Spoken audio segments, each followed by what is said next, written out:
या घडीची सगळ्यात महत्त्वाची बातमी आजपासून देशात CAA म्हणजे समान नागरी कायदा लागू होण्याची शक्यता वर्तवली जाते। थोड्याच वेळात पंतप्रधान नरेंद्र मोदी जनतेशी संवाद साधण्याची शक्यता आहे आणि यावेळी मोठी घोषणा होण्याची शक्यता वर्तवली जाते।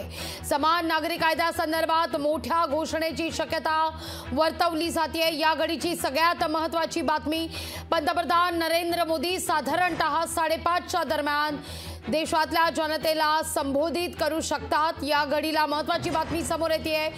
पुढच्या काही वेळातच पंतप्रधान नरेंद्र मोदी देशवासियांना संबोधित करतील आणि यावेळी CAA म्हणजे समान नागरी कायदा संदर्भात घोषणा होण्याची शक्यता वर्तवली जाते।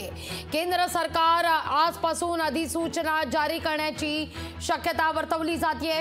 CAA अर्थात समान नागरी कायदा संसदेने मंजूर करून जवळपास 5 वर्ष उलटलेली आहेत। आता केंद्र सरकार आगामी लोकसभा निवडणुकांच्या तारखा या जाहीर होण्यापूर्वीच म्हणजेच आचारसंहिता लागण्यापूर्वीच देशात समान नागरी कायदा लागू करू शकतं।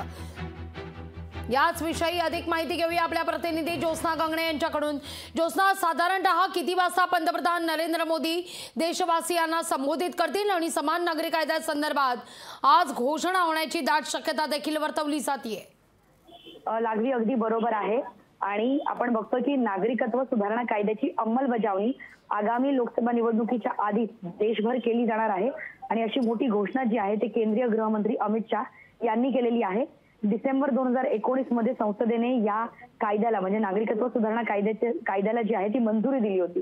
नागरिकत्व सुधारणा कायदा हा देशाचा कायदा असून याबाबतची अधिसूचना काढली जाणार आहे आणि निवडणुकीपूर्वीच या कायद्याची अंमलबजावणी केली जाईल असं सुद्धा अमित शाह यांनी एका खासगी कार्यक्रमामध्ये म्हटलं होतं आणि त्याची घोषणा जी आहे ते देशाचे पंतप्रधान नरेंद्र मोदी आता थोड्याच वेळात म्हणजे साधारण अर्ध्या पाऊण तासामध्ये स्वतः पंतप्रधान मोदी जे आहेत ते लाईव्ह येऊन करतील। नागरिकत्व सुधारणा कायदा हे खरं तर काँग्रेसचं वचन होतं।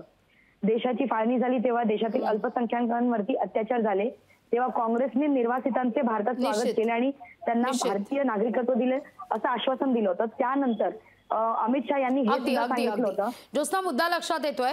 धन्यवाद तुम्ही दिलेल्या सविस्तर माहिती करता। लोकशाही मराठी ऐका, पहा, जागरूक रहा।